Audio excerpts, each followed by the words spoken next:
دین پیارے بھائیوں مانگتا قربانی ہے۔ تعلیم رکھ کر ہمیں دین مل گیا ہے، ہم بائی برتھ مسلمان ہو گئے ہیں، اس لیے ہمیں احساس تھوڑا سا کم ہے۔ جن لوگوں نے اپنی جانوں کی قربانیاں دی ہیں اور دین حاصل کیا ہے، پڑھیں سلمان فارسی کے واقعے کو پڑھیں، دیکھیں حضرت بلال حبشی کو دیکھیے، دیگر صحابہ کرام میں بڑے بڑے نام، عمار بن یاسر کو دیکھ لیجئے، ان کی والدہ کے حوالے سے اسلام میں سب سے پہلے شہادت پانے والی خاتون، جن کو درمیان سے چیڑ دیا گیا دو حصوں میں، لیکن پھر بھی دین اسلام پر ایک اتنی سی بھی آنچ نہیں آنے دی۔ یہ کیا تھا؟ کہ وہ جذبہ تھا کہ ہمیں آگے اس کو بڑھانا ہے۔ ہم چونکہ بائی برتھ مسلمان ہیں تو یہ شعور ہمارے اندر بیدار نہیں ہوتا۔ جن جن لوگوں کو اللہ تعالیٰ نے اس شعور کے لیے منتخب کر لیا ہے، ان کی حالتیں دیکھتے ہیں ہم تو پتہ لگتا ہے کہ شاید ان کو کسی کل چین ہی نہیں آ رہا، کہ جو دن رات لگے ہوئے ہوتے ہیں اور ان کی کوشش ہوتی ہے، دھن ہوتی ہے کہ کاش کہ اللہ کے دین کا کام ہو جائے۔ تو اللہ تعالیٰ ذہن نصیب کہ ہمارا شمار بھی ایسے لوگوں میں کرے کہ ہم دین اسلام کے لیے کچھ قربانی پیش کرنے میں کامیاب ہو جائیں، اپنے وقت کی قربانی دے دیں۔ یہ بہت بڑی قربانی ہوگی کہ اللہ کے دین کو فائدہ ہو جائے۔ آج کی نشست کا موضوع کیا کھویا کیا پایا۔ گھر سے نکلنا پڑے گا، آفس کو تھوڑا جلدی بند کرنا پڑے گا، اپنے کام کو ایک دن کے لیے ریڈیوس کرنا پڑے گا، یہ کرنے کے لیے تیار نہیں ہے۔ ماشاءاللہ سبحان اللہ، تو سب سمجھتے ہیں، دل میں بھی بولتے ہوں گے یار یہ کہتا صحیح ہے، لیکن کاش کے کہتا مقدر والے ہیں جو کر لیتے ہیں۔ آج میں واقعی ایک شخصیت کو بڑا مس کیا، میں نے واقعی شام سے مجھے خیال آ رہا تھا، میرے دوست جس کا محبت کرنے والے پچھلے جمعہ کو انتقال ہوا، فیضان حسین مسجد کے مؤذن تھے مولانا عبدالقیوم صاحب۔ واقعی میں آج شام سے ان کو یاد کر رہا ہوں، میں کہا یار یہ ہوتا نا تو میں نے اس کو بھی، اس لیے کہ ہوتا یہی تھا کہ آخری ڈے یا ایک دو دن پہلے مجھے خیال آتا تھا، میں کہا عبدالقیوم تھوڑا الرٹ ہو جاؤ، تو یہ آ جایا کرتا تھا اور کوششیں کرتا تھا۔ اب وہ چراغ بھی بجھ گیا ہمارا، کس کی قضا کب آ جائے، کس کا وقت کب پورا ہو جائے، یہ میں آپ ہم میں سے کوئی بھی نہیں جانتا۔ اور ہمیں رخصت ہونا پڑے تو کاش کہ اس رخصت سے پہلے اس موقع کو غنیمت جان لیں اور اپنے لیے کچھ کر لیں، کیونکہ اپنی آخرت ہی اس سے ریلیٹڈ ہے۔ قرآن کیا کہتا ہے؟ فرمایا هو الذی جعل الشمس ضیاء والقمر نورا، وہی ذات اللہ رب العالمین کی کہ جس نے سورج کو چمکتا جگمگاتا بنایا، والقمر نورا، اور چاند کو چمکتا کیا۔ پھر کیا فرمایا؟ وقدرہ منازل، اور اس کی منزلیں مقدر کر دی، طے کر دی۔ سورج نے اپنے وقت پر نکلنا ہے، وقت پر غروب ہونا ہے، چاند نے اپنے وقت پر نکلنا ہے، اپنے وقت پر ڈوب جانا ہے، چھپ جانا ہے۔ مہینے میں 28 یا 29 اور 30 دن ہوتے ہیں۔ یہ چاند آپ دیکھ لیجئے کہ پہلا دن کا باریک ہوتا ہے، پھر 14ویں کا چاند پورا مکمل ہوتا ہے، پھر باریک ہونا شروع ہوتا ہے۔ 28 راتیں یہ چاند ہمیں آسمان پر نظر آتا ہے، کبھی چھوٹا کبھی بڑا، لیکن پھر یہ چاند چھپ جاتا ہے ایک دن یا 2 دن، یعنی ایک رات یا 2 راتوں کو چھپتا ہے۔ تو اللہ تعالیٰ نے اسی طرح اشارہ کیا کہ ان کی منازل ہم نے طے کر دی ہیں، لِتَعْلَمُوا، تاکہ تم جان لو، عدد السنین والحساب، سالوں اور حساب کی گنتی، سال کس طرح میجر کرنے ہیں اور دن کس طرح میجر کرنے ہیں۔ چاند سے سارا تعلق ہے کہ 29 کا مہینہ ہوگا یا 30 کا مہینہ ہوگا، تو پھر اس طرح 12 مہینے ہو جائیں گے تو سال ہو جائے گا۔ تو یہ رب العالمین نے یہ ہمیں بیان کر دیا، ما خلق اللہ ذلک الا بالحق۔ پھر فرمایا کہ اللہ تعالیٰ نے اسے نہ بنایا مگر حق، یفصل الآیات لقوم یعلمون، تفصیل بیان فرماتا ہے علم والوں کے لیے۔ تو یہ اللہ رب العالمین نے بیان کر دیا ہمیں کہ یہ دن اور رات کا بدلنا، آنا جانا، سورج چاند کا جگمگانا، یہ سب کا سب رب العالمین کی قدرت سے اور انسان کے نفع کے لیے۔ اب انسان ان دنوں میں جو زندگی گزارتا ہے رب کی تعریف کر کے، رب کی عبادت کر کے، اس کو راضی کر کے گزارے۔ فرمایا کلو امر ذی بال لا یبدأ فیہ بالحمد اقطع، ہر وہ کام جائز کام جس کا آغاز اللہ کے حمد سے نہ کیا جائے وہ برکت سے کٹ جاتا ہے، لہٰذا ہر کام کے آغاز میں اللہ رب العالمین کو یاد کیا جائے۔ ہاں، سال کا آخری دن ہو تو بھی اللہ کو یاد کیا جائے، آخری لمحات ہوں، آخری گھڑیاں ہوں تو بھی اللہ کو یاد کیا جائے۔ جب انسان اس دنیا سے رخصت ہونے لگے تو کیا کرے؟ فرمایا لقنوا موتاکم لا الہ الا اللہ، اپنے مردوں کو کلمہ طیبہ لا الہ الا اللہ کی تلقین کرو۔ تو یہ بھی فرما دیا گیا۔ فرمایا کہ حدیث پاک میں ابو داؤد کی روایت فرمایا کہ جس کا آخری کلام کلمہ طیبہ ہو وہ جنت میں جائے گا، داخل جنت ہوگا۔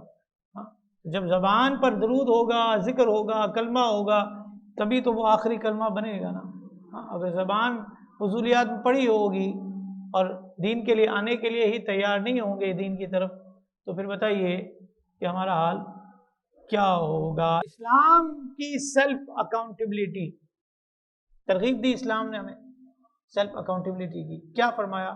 فرمایا افحسبتم انما خلقناکم عبثا وانکم الینا لا ترجعون، تو کیا یہ سمجھتے ہو کہ ہم نے تمہیں بیکار بنایا اور تمہیں ہماری طرف پھرنا نہیں؟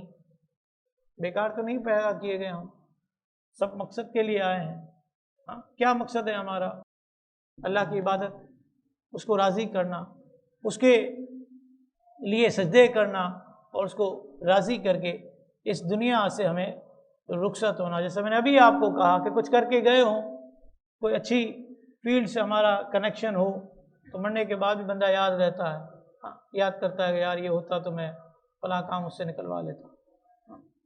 اور جس کے پاس وقت ہی نہ ہو اس کو ہم کیا پھر کام کے لیے منتخب کریں؟ پھر فرمایا حضرت ابراہیم علیہ السلام کو دیکھ لیجئے، ان کی ذات کو دیکھ لیجئے، ان کی ذات میں کیسی سیلف اکاؤنٹیبلٹی تھی۔ نمرود کا دور پایا، نمرود آپ کے دور میں ہوا اور اس نے کس طریقے سے نقصان پہنچایا۔ لوگ بتوں کی عبادت کرتے تھے اور اسی پر فخر کرتے تھے۔ ایک دن ان کا تھا میلے کا جس میں یہ لوگ تہوار مناتے تھے، خوشی مناتے تھے۔ ابراہیم علیہ السلام نے دیکھ لیا کہ ایک طرف نمرود ہے اور اس کی ساری طاقتیں ہیں، سارا مجمع اس کے ساتھ ہے اور میں اکیلا تنہا، لیکن کام جو ہو رہا ہے وہ غلط ہو رہا ہے۔ یہ لوگ ایک اللہ کو چھوڑ کر اتنے بتوں کی عبادت کر رہے ہیں، ان کو کس طریقے سے روکا جائے، کس طریقے سے ان کو سمجھایا جائے، کس طریقے سے ان کو قائل کیا جائے۔ آپ نے منتخب کیا اس میلے والے دن کو کہ جس دن یہ میلہ ہے یہ جائیں گے اور میں اس دن ان کے بتوں کا حشر کروں گا۔ چنانچہ آپ نے ان کے بتوں کو توڑ پھوڑ دیا اور کلاڑا بڑے بت کے کندھے پر رکھ دیا اور چلے گئے۔ پھر کیا ہوا؟ جب یہ لوگ آئے تو دیکھا کہ کسی کا ہاتھ ٹوٹا ہے تو کسی کا پاؤں ٹوٹا ہے تو کسی کی ناک پھوٹی ہے۔ یہ بت سارے کے سارے بکھرے پڑے ہیں، ٹوٹے پڑے ہیں۔ کس نے کیا؟ قالوا من فعل هذا بآلهتنا انه لمن الظالمین، بولے کس نے ہمارے خداؤں کے ساتھ یہ کام کیا؟ بے شک وہ ظالم ہے۔ قالوا سمعنا فتى، بولے کہ ایک نوجوان کو دیکھا، جوان کو دیکھا۔ بڑھاپے میں عبادت ہو نہیں سکتی، کام نہیں ہو سکتے۔ جوان آدمی جو بھاگ دوڑ کر لیتا ہے، محنت کر لیتا ہے، کوشش کر لیتا ہے۔ ایج جس طرح بڑھتی جاتی ہے انسان کے اعصاب جواب دینا شروع کر جاتے ہیں۔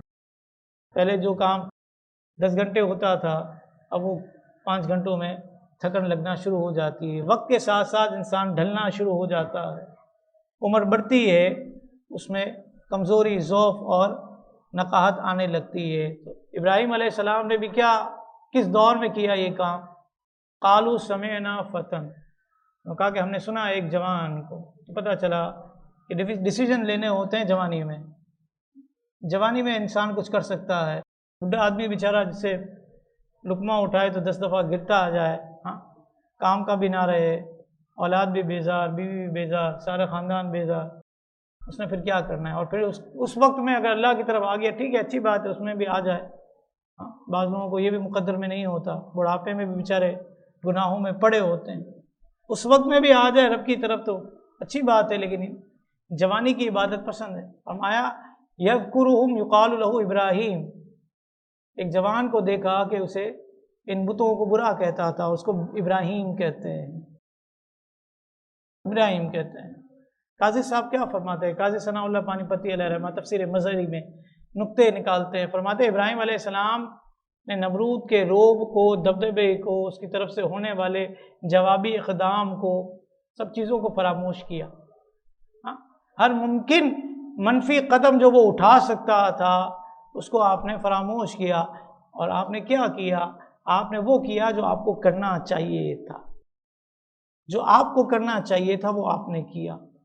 یہ نہ سوچا کہ یہ میرے ساتھ کیا کر لے گا اور کس طریقے سے مجھے نقصان پہنچائے گا، بلکہ یہ سوچا کہ مجھے یہ کرنا چاہیے اور میرا یہ کام ہے، رب العالمین نے مجھے اس کام کے لیے بھیجا ہے، میری نبوت کے منصب میں یہ بات شامل ہے، تو وہ کام آپ نے کیا۔ تو پتہ چلا کہ انسان اکاؤنٹیبلٹی کرے اپنے کام کی، اپنے کام پر فوکس کرے اور اس طور پر چلے تاکہ اپنے ٹارگیٹ تک پہنچے۔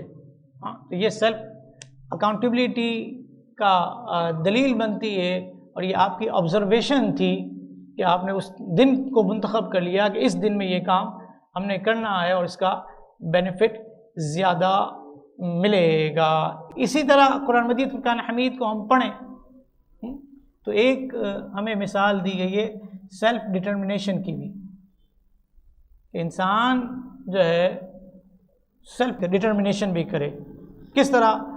سورہ نحل کی آیت نمبر 92 میں کیا ہے؟ وَلَا تَكُونُوا كَالَّتِي نَقَضَتْ غَزْلَهَا مِن بَعْدِ قُوَّةٍ أَنْكَاثًا، اور اس عورت کی طرح نہ ہو جس نے اپنا سوت مضبوطی کے بعد ریزہ ریزہ کر کے توڑ دیا۔ سوت کاٹتی تھی وہ صبح سے لے کر شام تک، اور شام ہوتی تھی تو پھر اس کو خود بکھیر دیتی، توڑ دیتی تھی، ختم کر دیتی تھی۔ یہ آیت سیلف ڈٹرمنیشن کے حوالے سے ہے کہ اپنا محاسبہ کرنا اور اپنے کام کو خرابی سے بچانا، اور کام کو خرابی سے بچانے کے لیے جو جو چیزیں بروئے کار لائی جا سکتی ہیں اس کو بروئے کار لانا۔ یہ وہ عورت تھی کہ جو مکہ مکرمہ میں رہتی تھی، اس کو بیوقوف عورت کا نام دیا گیا، اور اس کا نام تھا ریتا بنت عمرو بن کعب بن سعد بن تیم بن مرہ، اور یہ اس کا ایٹیٹیوڈ جو تھا یہ ضرب المثل بن گیا کہ یہ وہ عورت ہے کہ جو اپنے کام کو خود ہی نقصان پہنچاتی ہے۔ حضرت ابن عمر سے روایت ہے، نبی پاک صلی اللہ علیہ وسلم نے فرمایا قیامت کے دن ایک وقت آئے گا، اب یہ دیکھیں یہ محنت کر کے اس کو بگاڑ دینا، تو درس کیا ملا کہ انسان اپنی عہد کو، قسم کو پورا کرے، جو کام کیا ہے اس کو تکمیل تک، آخر تک لے کے جائے، اس کو توڑے نہیں، بکھیرے نہیں۔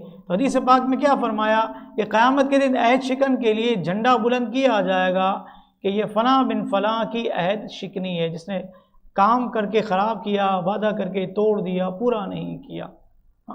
ابو بکر قطانی علیہ رحمہ بزرگان دین میں سے ایک بزرگ گزرے ہیں، اپنے اوقات کو آپ کاؤنٹ کر رہے تھے اور سوچ رہے تھے کہ انسان گناہ کرتا ہے تو رب کی بارگاہ میں کیسے جواب دہ ہوگا۔ فرماتے ہیں کہ اگر کسی شخص کی زندگی 60 سال کی ہے، 60 سال کی زندگی میں دن کتنے بنتے ہیں؟ کتنے دن بنتے ہیں؟ سارا دن اکاؤنٹیبلٹی کرتے رہتا ہے نا، وہ سارا دن کیلکولیٹر چلاتے ہیں، کتنا کمایا، کتنا خرچ کیا، کہاں سے آیا، کہاں گیا۔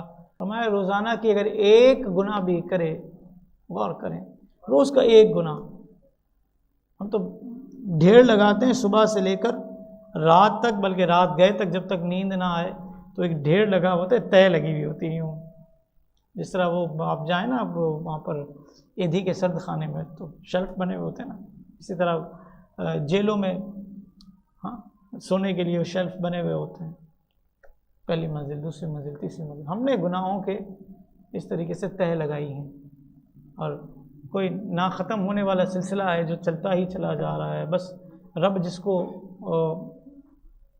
توفیق دے دے اور ہدایت دے دے وہ رک جائے۔ کہا کہ روز کا اگر ایک گناہ بھی ہو تو 60 سال کی زندگی میں 21,900 گناہ تو اس نے کر لیے ایک کے اعتبار سے۔ پھر چیخ مارتے ہیں آپ اور گر جاتے ہیں، بے ہوش ہو جاتے ہیں، اور آپ کی روح قبض ہو جاتی ہے کہ میں 21,900 گناہوں کا جواب رب کی بارگاہ میں کیسے دوں گا۔ کیسے دوں گا؟ کتنے گناہ ہیں، کتنے انکاؤنٹیبل، واقعی کوئی کیلکولیٹر نہیں ہے، کوئی حد نہیں ہے ہمارے کوتاہیوں کی، ہماری خرابیوں کی۔ تہ لگائی ہوئی، ہم نے تہ لگائی ہوئی ہے، کوئی بریک ہی نہیں ہے جہاں بریک لگے اور ہم کہیں گے یار چلو اب وہ بریک ہو گئی اور اب جو ہے تھوڑا سا ہمیں کوئی آسرا نہیں، چلتا چلا جا رہا ہے۔ عمر فاروق کیسے عظیم المرتبت شخص گزرے، خلیفہ دوم، ہاں، قطعی جنتی، عشرہ مبشرہ میں بھی آپ کا شمار، لیکن شان کیا تھی؟ عید کا دن تھا، رو رہے تھے دروازہ بند کے، ادھر لوگ عید منانے میں مصروف تھے اور ادھر یہ اللہ کے نیک بندے اپنے گھر میں تنہائی کے عالم میں زار و قطار رو رہے ہیں۔ لوگ گزرے ملنے کے لیے آئے کہ ملاقات کریں تو دیکھا کہ اندر سے رونے کی، چیخنے کی آوازیں ہیں۔ ایک رقت طاری تھی مسلمانوں کے خلیفہ پر، کیا کہہ رہے تھے؟ حضور آج تو عید کا دن ہے، باہر سے ہی آواز ہے، آج تو عید کا دن ہے، آپ یہ اندر رو رہے ہیں، کیا بات ہے؟ فرمایا ھذا یوم العید و ھذا یوم الوعید، یہ عید کا دن بھی ہے، وعید کا دن بھی ہے۔ انا لا ادری امن المقبولین امن المطرودین، میں یہ نہیں جانتا کہ میں مقبول میں سے ہوں یا مطرود میں سے ہوں۔ مجھے اللہ نے اپنی بارگاہ میں اپنا بندہ قبول کر لیا عبادت کے اعتبار سے یا مجھے رد کر دیا۔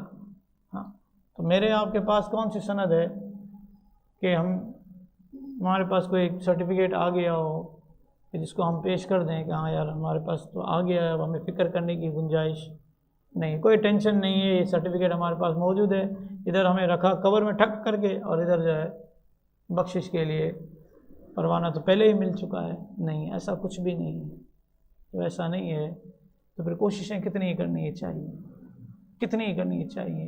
ہاں، اپنے وقت میں وہ وقت نکال لیجئے جب کہ آپ جناب کہلا رہے ہیں، کاش کہ اپنے آپ کو اس طور پر تیار کریں۔ ہمیں یہ موٹیویشن بھی ہم سنتے ہیں نا، وقتی طور پر ہمیں یاد رہتی ہے، پھر بھول جاتی ہے۔ دنیا کی محبت اور دنیا داروں کی محبت اور پھر دیگر معاملات میں ہم نے اپنے آپ کو اتنا جکڑ لیا ہے کہ ہمیں اسپیس ہی نہیں ملتی۔ تو یہ کیوں ہم سے چلی جاتی ہے؟ کہتے ہیں کہ تین وجوہات ہیں کہ ہماری موٹیویشن ہمارے پاس رہتی نہیں ہے، قابو میں نہیں رہتی، پکڑ نہیں سکتے ہم اس کو، ہم سے آگے پیچھے ہو جاتی ہے۔ وجہ کیا ہے؟ فرمایا پہلی وجہ یہ ہے کہ ہمارے کام میں مستقل مزاجی نہیں ہے۔ کوئی بھی کام ہم کرتے ہیں استقامت کے ساتھ نہیں کرتے، کبھی کیا کبھی نہیں کیا، کبھی ہوا تو کبھی نہیں ہوا، دل چاہا، موڈ ہوا، فلاں بھی ساتھ ہوا تو ہم نے کرنا ہے، تو ٹھیک ہے، پھر کوئی سرٹیفکیٹ جاری کر دیتے ہیں ہم کہ فلاں کے ساتھ فلاں کو بھی جو ہے دفن کرنا ہے، چاہے وہ زندہ ہو، چونکہ دونوں کی کمپنی ایسی بنی ہوئی ہے نا کہ اس کے بغیر تو اس نے کچھ کرنا ہی نہیں ہے، فلاں کے بغیر، تو پھر ٹھیک ہے، ایک مرتا ہے تو پھر دوسرے کو زبردستی ماریں ہم، یہ کریں اس کو زندہ ہی دفن کریں، کیونکہ وہ جوڑی تو ٹوٹنی ہی نہیں چاہیے کہ اس کے بغیر میں جاؤں گا ہی نہیں، اس کے بغیر میں اجتماع میں نہ جاؤں، اس کے بغیر میں یہ نہ کروں، اس کے بغیر میں یہ نہ کروں، کہتے یہ نقصان دہ، اپنے تئیں کرو، بس کام کرتے جاؤ۔ کہتے ہیں استقامت مستقل مزاجی، اور استقامت کو کیا کہا؟ فوق الکرامہ، استقامت کرامت سے بدرجہ ہے، الاستقامت خیر من الف کرامہ، استقامت 1000 کرامتوں سے بڑھ کر ہے۔ آپ کسی چیز کو مستقل مزاجی کے ساتھ کرنا شروع کر دیں تو کتنا فائدہ ہوگا۔ آیت کریمہ میں بھی آتے ہیں، 2 دن آئے، 2 دفعہ آئے، 3 دفعہ آئے، 4 اتوار ہیں، 5 اتوار ہیں، یار مسئلہ ابھی تک حل نہیں ہوا، چلو چھٹی، پھر ایک بریک لگ گیا، پھر وہ بریک لگ گیا تو اتنا بڑا بریک لگ جاتا ہے کہ 6 مہینے تک حضرت غائب، پھر نظر آئے ہو، میرے کو ہوش آیا، میں پکڑو یار جانا ہے، یہ ہمارا رویہ۔ یا پھر بعض لوگ یار 12 اتواریں تو ہو گئی، میرا مسئلہ حل نہیں ہوا، اگر یار مسئلہ حل کرنا میرا کام تو نہیں ہے، میں دعا ہی کر سکتا ہوں۔ کسی کا مسئلہ پہلی اتوار میں حل ہو جائے، کسی کا 10 میں نہ ہو، تو رب کی فضل پر ہے، لیکن کیا ہم مسئلہ ہمارا حل نہ ہو تو ہم کیا رب کی بارگاہ میں سجدہ کرنا چھوڑ دیں گے؟ ایسا تو نہیں ہے، سجدہ تو کرنا ہی ہے، جو عبادت ہم پر اللہ تعالیٰ نے لازم کی ہے۔ کاش کہ یہ ذہن بنا لیں ہم کہ ہم اپنے آپ کو جو بھی کام کریں، چھوٹا سا بھی کام کریں، اس میں استقامت لے آئیں۔ ہاں، آیت قرآن کی پڑھتے ہیں، ایک ہی پڑھتے ہیں لیکن ڈیلی پڑھیں۔ ہاں، کسی دن آدھا جو ہے ایک پارہ پڑھ لیں گے، پھر دوسرے دن بیٹری ڈیلی ہو جائے گی، پھر پاؤ پارہ پہ آ جائیں گے، پھر ڈیلی ہو جائے گی تو ایک رکوع پہ آ جائیں گے، پھر چوتھے دن چل بھائی ہو گئی چھٹی، ہاں پھر وہ ایک آیت بھی ہاتھ میں نہیں رہے گی۔ تو یہ رویہ کہتے ہیں کہ یہی وجہ ہے کہ ہماری موٹیویشن ہمارے لیے رہتی نہیں۔ دوسری بات کیا کی انہوں نے فرمایا کہ اللہ پر بھروسہ کریں، کوئی بھی کام کریں، کوئی بھی نیت کریں، کوئی بھی چیز کریں، اپنی محنت پوری کریں، کوشش کریں، اسٹرگل کریں، جو کچھ ہو سکتا ہے کریں، لیکن پھر نتیجہ رب کی بارگاہ کی طرف چھوڑ دیں، کہ اللہ کی طرف نتیجہ چھوڑ دیں کہ اللہ رب العالمین نے چاہا تو اس میں برکت ہو جائے گی۔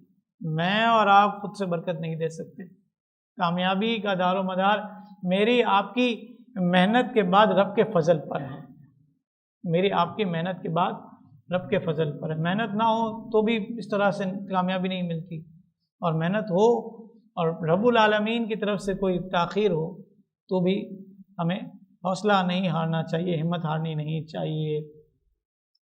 انسان اپنی محنت کر کے نتیجہ رب پر چھوڑ دے، انشاءاللہ کامیاب ہوگا۔ تیسری بات کیا ہے؟ تیسری بات یہ ہے کہ ہمیں اپنی دوستی بھی درست کرنی پڑے گی، موٹیویشن قائم رہے، جو ہم نے سمجھا ہے یہاں سے آپ جو سمجھ کے جا رہے ہیں یہ آپ کے دماغ میں رہے، قائم رہے۔ تو کیا کمپنی اپنی دوستی، اپنا سرکل، جو لائک اور ڈس لائک کو کرنے کے لیے تھوڑا سا ڈیسیزن لینے میں سوچے کہ یار یہ بندہ ہے کہ اس سے مجھے تعلق رکھنا چاہیے، یہ نہیں، اس کی ضرورت نہیں ہے۔ منفی خیالات کی ہمہ جگہ ہو نا، اس کا دماغ بنا ہوا ہے، دماغ میں منفی خیالات ہی موجود ہوں، تو مجھے بتائیے ایسا شخص آپ کو کیا دے گا؟ آپ ایک اسٹیل کی کیل نہیں، اسٹیل کی کیل میں ایک سمجھاؤں، اسٹیل کی کیل ہو، میں اس پانی کا گلاس رکھا، اس میں ڈالوں گا نا تو یہ آ جائے گی نیچے زمین، ٹھیک ہے، ڈوب جائے گی۔ لیکن اس اسٹیل کی کیل کو میں لکڑی کے چھوٹے سے پیس پر گاڑ دوں اور پھر پانی میں ڈالوں تو وہ تیرتی رہے گی، تیرتی رہے گی۔ آپ کی کمپنی ایسے کے ساتھ ہوگی نا جو کچھ کر رہا ہے تو آپ بھی تیرتے جائیں گے، آپ بھی تیرتے جائیں گے، آپ کی موٹیویشن آپ کے ساتھ رہے گی۔ اگر آپ خالی اسٹیل کیل والی معاملہ کر لیں گے تو گئی اور سیدھی نیچے، تو پھر نیچے سے کون نکالتا ہے؟ نیچے تو پھر وہ معدنیات نکالنے کے لیے کوئی کوششیں کرے تو اسٹیل کی کیل کا کیا کام؟ تو جو تیرنا ہے نا، اپنی فیلڈ میں تیرنا ہے، یہ سمجھ لیجئے، اپنے کام میں اس تیراکی کو جاری رکھنا ہے، آگے بڑھنا ہے، منزل اپنی آگے ہے، اس کے لیے کوشش کرنی ہے، تو پھر اسٹیل کی کیل کو لکڑی کے ساتھ جوڑ دیں، تاکہ پتہ چلا کہ جب تک ہم اپنے آپ کو کسی سے جوڑیں گے نہیں، کسی سسٹم کے ساتھ نہیں جوڑیں گے، کچھ لوگوں کے ساتھ نہیں جوڑیں گے، جو کچھ مذہبی اعتبار سے اگر ہم بات کریں کہ کام کر رہے ہیں، اس وقت تک ہمیں اکیلے تنہا فائدہ نہیں ہوگا۔ تو لوگوں کے ساتھ جڑ جائیں گے، کام کرنے والوں کے ساتھ جڑ جائیں گے تو ہمیں موقع ملتا رہے گا اور کام بھی ہوتا رہے گا۔ اپنے زمانے کو نہ جانے نا، اس کو جاہل کہا جاتا ہے۔ جو شخص اپنے زمانے کو نہ جانے وہ کیا ہے؟ جاہل ہے۔ بعض لوگ اگر حالات حاضرہ پر کوئی ہم ڈیبیٹ کریں تو بالخصوص ہم جیسے مذہبی طبقے کو تو لوگ ویسے ہی چپ کروا دیتے ہیں۔ 2-4 دن پہلے ہی کی بات تھی، میں عصر کے بعد لیکچر دیتا ہوں، تقریباً 23واں پارہ ہمارا اختتام کی طرف ہے اور آخری سورہ زمر شروع ہوئی ہے آج 23ویں پارے میں۔ تو میں لیکچر دے کر اس میں اٹھا اپنے مسلح سے، پہلے ہی صف میں یہیں پر ایک صاحب بیٹھے ہوئے تھے، گارڈ تھے، ان کا حلیہ بتا رہا تھا، جو پہنا ہوا تھا انہوں نے، گارڈ تھے۔ میں اٹھ رہا تھا تو مجھے ہاتھ سے یوں پکڑ لیا، بیٹھ گیا میں، چلو یہ بھی ایک انداز ہے روکنے کا کسی کو، بیٹھ گیا میں، ٹھیک ہے کوئی بات نہیں۔ اب میں بیٹھ گیا تو انہوں نے کہا کہ آپ نے جمعے میں جو لیکچر میں یہ بات کہی تھی نا، اس کا کوئی پروف بھی ہے آپ کے پاس؟ بالکل ہے، بالکل ہے، یہ ہمارے قاری صاحب ہیں، میں ان کو دے دیتا ہوں، آپ ان سے لے لیجیے گا ایک آدھ دن میں۔ بولے میں بہت بزی آدمی ہوں، بہت مصروف ہوں، میرے پاس ٹائم نہیں ہے اتنا۔ میں نے کہا یار آپ بزی ہو تو میں قرآن کی تفسیر لکھ رہا ہوں، میں آپ سے زیادہ بزی ہوں، اس طور پر میں کھڑا ہو گیا اور قاری صاحب سے کہا کہ قاری صاحب یہ میں آپ کو فائل دیتا ہوں، یہ آئے نا دوبارہ تو اس کو یہ فائل آپ پوری فارورڈ کر لیجیے گا، وہ ایک مسئلہ کیا اس کو سارے مسئلے پتہ چل جائیں گے کہ میں نے جو بات کی ہے وہ ساری کی ساری حوالوں کے ساتھ ابھی بھی میں جو کر رہا ہوں یہ سارے کے سارے ریفرنس موجود ہیں میرے پاس، بغیر ریفرنس کے تو کام کرنا ہی نہیں چاہیے، وہ بھی اس دور میں کہ جب لوگوں کو علماء پر شبہ ہونے لگے کہ یہ صحیح بول رہے ہیں یا غلط بول رہے ہیں۔ ہم نے کہا کہ ٹی وی پہ بیٹھ کر بک بک کرنے والا شخص پاکستان کو بھی گالیاں نکالے اور ادھر ادھر کی ساری بکواس کرتا رہے، وہ ہمیں قابل قبول ہے، اور ایک عالم دین جو بات کر رہا ہے اس میں ہمیں نقص نظر آتا ہے۔ بڑا مصروف تھا نا،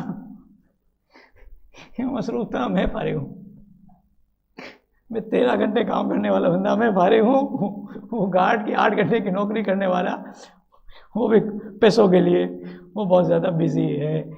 فرمایا کہ وقت وہ آ جائے گا کہ لوگ اس طور پر بات کرنے لگیں گے کہ حالات حاضرہ پر ڈبیٹ کی جائے تو یہ تو صحافیوں کا کام ہے، یہ تو صحافیوں کا کام ہے۔ ٹھیک ہے، پھر بنی اسرائیل کی سیاست علماء نے کیوں کی؟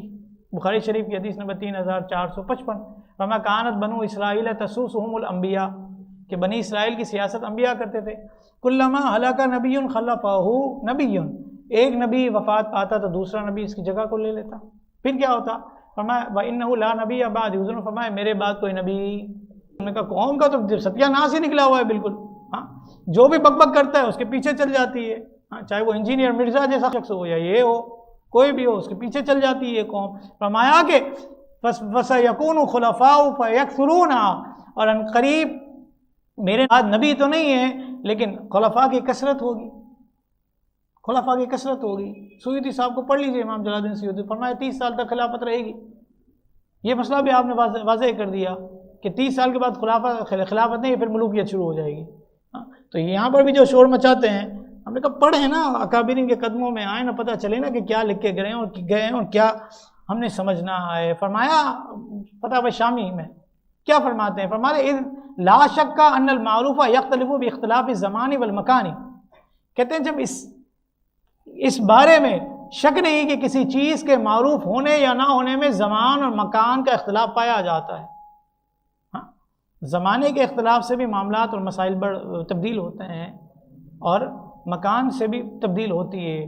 فعلی المفتی ان ينظر الى حال اهل زمانه وبلده، بس مفتی کے لیے ضروری ہے کہ اپنے زمانے کے حالات اور معاملات کو دیکھ کر فیصلہ کرے، ایسے ہی نہیں ہر کسی کے لیے ایک فتویٰ نہیں داغ دیا جائے گا، ہر کسی کے لیے ایک ہی بات نہیں کر دی جائے گی، اس کو دیکھ کر، اس کے معاملات کو دیکھ کر جہاں جو رعایت بنتی ہے اس کے ساتھ پرٹیکولر بندہ ہے اس کے لیے جو رعایت بنتی ہے وہ دینی ہی پڑے گی، جب ہی آپ اس معاملے کو لے کر چلیں گے۔ فرمایا من لم یعرف اہل زمانی فہو جاہل، جو اپنے زمانے کو نہ جانے وہ جاہل۔ ہم نے کہا کہ ان علماء کے پیچھے چلیں یا ان لوگوں کی باتوں کو سنیں جو کہتے ہیں صحافت تو ہمارا کام ہے، تو مولوی نے کیسے کہہ دیا؟ ہم نے کہا کہ منبر رسول پر بیٹھ کر مصطفیٰ کریم نے سیاست تھوڑی نہیں کی ہے، مصطفیٰ کریم نے کیا ہے کہ یہاں غزوہ ہونا ہے، یہاں فلاں صحابی جائیں گے، یہاں فلاں صحابی جائیں گے، یہ صحابی لیڈ کریں گے، یہ کریں گے، یہ سب کیا تھا؟ یہ سب کیا ہے؟ کتاب المغازی پھر ہم نے ہٹا دیں نا، پوری حدیث کی کتابوں سے کتاب المغازی کے چیپٹر کو ہم ہٹا دیں۔ فرمایا وَمَن لَّمْ يَدْرِ بِعُرْفِ آلِ زَمَانِ فَهُوَ جَاهِلٌ، اور جو زمانے کے عرف اور عادات کو نہیں جانے وہ بھی جاہل ہے۔ 16 دسمبر کو کیا ہوا تھا 1971 میں؟ سکوت ڈھاکہ، چلیں 2 آوازیں تو آئی نا مجھے، شکر ہے۔ یہ ہم بیان نہیں کرتے، ہماری جنریشن کو پتہ ہی نہیں ہے سکوت ڈھاکہ کیا چیز ہے۔ 16 دسمبر کی تاریخ اہلیان پاکستان کو یاد دلاتی ہے، لیکن آج حال یہ ہے کہ فقط تاریخوں کی حد تک ہی یاد رہے گی، ان کی افضل حیثیت اہمیت آج کہیں نظر نہیں آتی۔ 1971 میں اسی تاریخ کو پاکستان 2 ٹکڑے ہوا تھا۔ ہمارے بنگالی بھائی جو بڑے ذوق اور شوق کے ساتھ پاکستان میں داخل ہوئے تھے، اسی تاریخ کو نہ صرف ہم سے جدا ہوئے بلکہ ایسا لگتا ہے کہ ہم کہیں ایک دوسرے کے دشمن تو نہیں بن گئے۔ سال 2014 میں اسی دن میں 16 دسمبر کو کیا ہوا تھا؟ آرمی پبلک اسکول پشاور میں واقعہ رونما ہوا، 144 بچوں سمیت 150 اموات ہوئیں۔ ہے کوئی اس کا حساب کتاب دینے والا؟ نہیں۔ اسی تاریخ کو، سیم تاریخ کہتے ہیں 16 دسمبر 1971 کو سقوط ڈھاکہ سے سب سے بڑا نقصان یہ ہوا کہ مغربی پاکستان سے مشرقی پاکستان کا حصہ جدا ہوا، لیکن ہماری نسل یہ جانتی ہی نہیں اس کے اسباب کیا بنے کہ کیوں یہ حصہ مشرقی پاکستان سے الگ ہوا۔ اسلام نے غلطی کے اعادے سے اجتناب کا درس دیا ہے ہمیں۔ ایک دفعہ یہ غلطی ہو گئی، دوبارہ نہیں کرنی۔ غلطی سے سیکھنے والا، سبق لینے والا، اور دوبارہ نہ کرنے والا ہی سمجھدار آدمی ہے نا۔ ایک ہی غلطی کو بار بار ریپیٹ کرنے والا تو پھر بدھو ہے۔ فرمایا کہ مومن جو ہوتا ہے نا، مومن وہ ایک بل سے دو مرتبہ نہیں ڈسا جاتا۔ ایک دفعہ ہو گیا نا، پھر سبق لے لے کہ یہاں سے ہمیں بچنا ہے۔ 1946 کے تاریخی انتخابات میں بنگالی مسلمانوں نے کتنے ووٹ دیے؟ 97%، 97% ووٹ کس کے تھے؟ بنگلہ دیش کے مسلمانوں کے، جنہوں نے پاکستان کے قیام کو یقینی بنایا۔ 1947 میں جب پاکستان ماریز وجود میں آیا تو اس کے لیے پیش کی جانے والی قربانیوں میں بنگالی مسلمانوں کا لہو شامل ہے، لیکن دشمن کبھی یہ نہیں چاہتا کہ مسلمان متحد ہو جائیں، ایک ہو جائیں، تعلیم کے زیور سے آراستہ پیراستہ ہو جائیں۔ بس یہی سب مشرقی پاکستان کا مغربی پاکستان سے جدائی کا سبب بنا، اور انہی ہندوانہ ارادوں کی وجہ سے، ہندوانہ تعلیم کی وجہ سے، ہندوانہ نصاب تعلیم کی وجہ سے ان لوگوں کے ذہنوں کو اس طور پر خراب کر دیا گیا کہ ایک سوچی سمجھی اسکیم کے تحت کہیں آپ کہ نوجوان نسل کو ایسی تعلیم دی گئی کہ وہ دین سے بھی دور ہو گئی، اور دو قومی نظریے کا مقصد بھی ان کے ذہن و دماغ سے نکل گیا کہ دو قومی نظریہ کیا ہے۔ غیرت اور حمیت ان کی ایسی مار دی گئی کہ بھارتی پروپیگنڈے کا شکار ہوتے ہوئے مشرقی پاکستان کے یہ افراد مغربی پاکستان سے دور ہو گئے۔ کیا سبق لیا ہم نے؟ کیا سبق لیا؟ یہ موجودہ حالات ہی میں دیکھیں نا، کتنے پاکستانی، کتنے پاکستانی، اور وہ پاکستانی جس میں انجینئر بھی ہیں، ڈاکٹر بھی ہیں، یہ سارے کے سارے پاکستان چھوڑ کر چلے گئے۔ کیا ہم نے کیا اس پاکستان کے ساتھ؟ کیا کیا؟ یہ تو وہ دھرتی ہے کہ جس نے اتنوں کو پناہ دی ہے۔ ہم نے اس دھرتی پر کیا ظلم زیادتی کا بازار گرم کیا کہ ہماری وہ کریم جو سالوں میں تیار ہوتی ہے، پڑھا لکھا طبقہ، 7,65,000 پاکستانی جنہوں نے پاکستان چھوڑ دیا موجودہ حالات کی خرابیوں کی وجہ سے۔ قرآن کیا کہتا ہے؟ فَاعْتَبِرُوا يَا أُولِي الْأَبْصَارِ، عبرت حاصل کرو اے نگاہ والوں۔ ہم نے ماضی سے سیکھا نہیں ہے۔ علامہ اقبال نے کیا لکھا؟ فرمایا کہ ایک لردے فرنگی نے کہا اپنے پسر سے، منظر وہ طلب کر کے تیری آنکھ نہ ہو سیر، سینے میں رہے راز ملوکانہ تو بہتر، کرتے نہیں محکوم کو تیغوں سے کبھی زیر، تعلیم کے تیزاب میں اس کی خودی کو، ہو جائے ملائم تو جدھر چاہے اسے پھر۔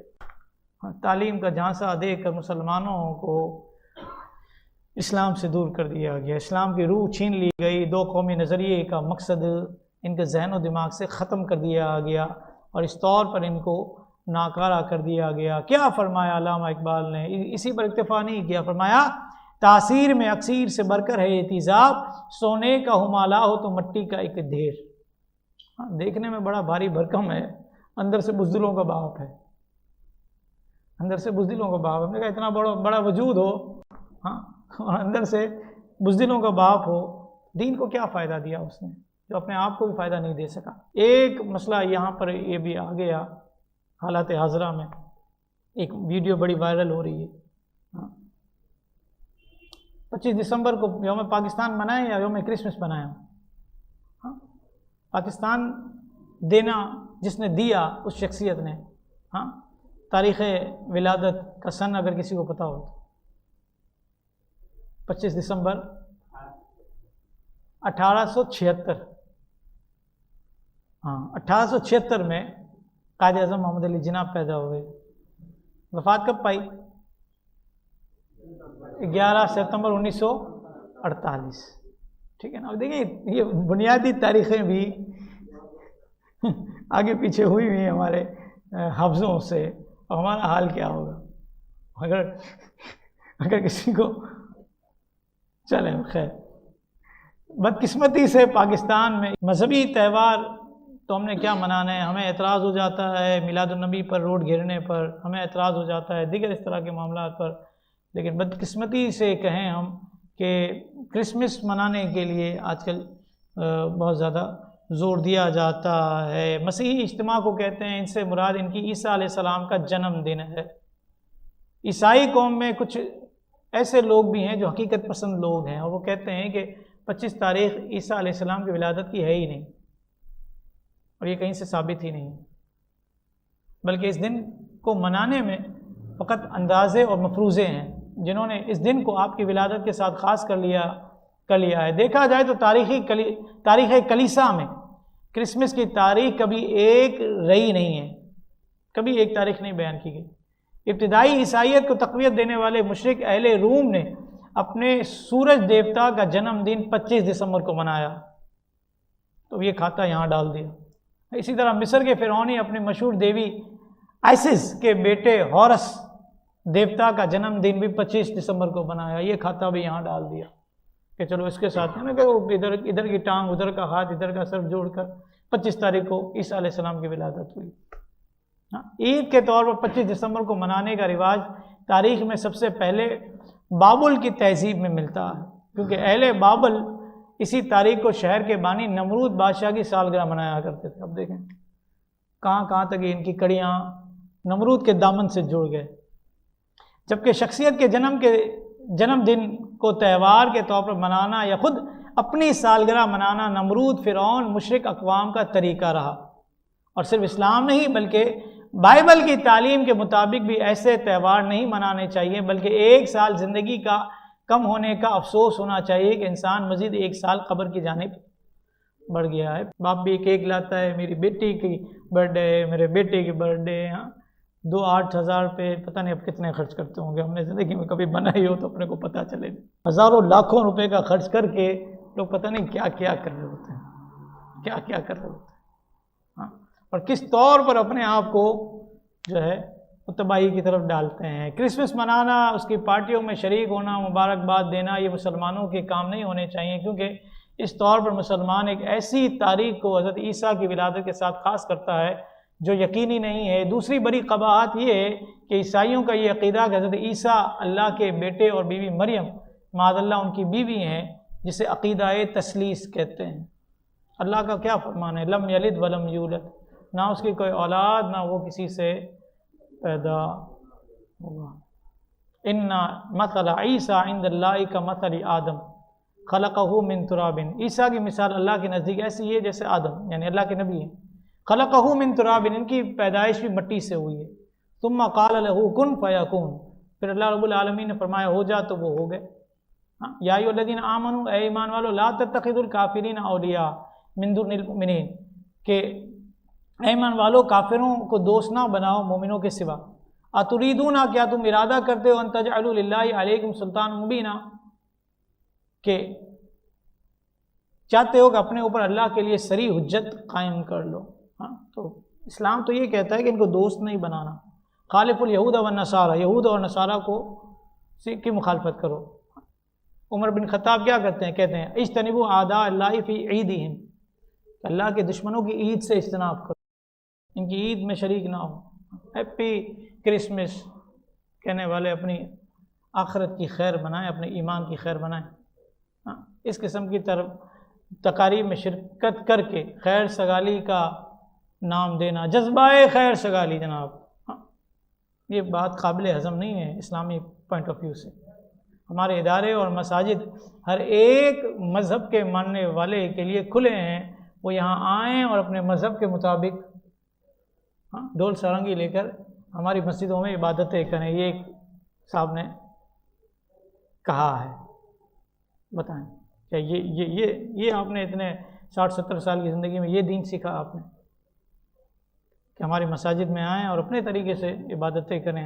ہم نے کہا یہ سب آئیں گے تو یہ تو ڈھول تماشوں کے ساتھ عبادتیں کرتے ہیں تو پھر ٹھیک ہے، آپ کی مسجد میں ڈھول تماشے لانا جائز ہو جائے گا، آپ اتنے بڑے شیخ ہیں تو پھر آپ نے سوچا ہوگا نا کچھ نہ کچھ تو۔ پھر یہ ایک بات آ گئی، یہ سوچ کچھ دنوں سے میڈیا پر، سوشل میڈیا پر بڑی گردش کر رہی ہے، یہ نظریہ بھی اسلام کے خلاف کہ میں صرف مندر اور چرچ کو فنڈ دیتا ہوں، مسجد اور مدرسے کو نہیں، یہ بھی اسلامی پوائنٹ آف ویو سے غلط سوچ ہے کہ کوئی اسلامی ملک کا مذہبی امور یہ اسٹیٹمنٹ دے گا۔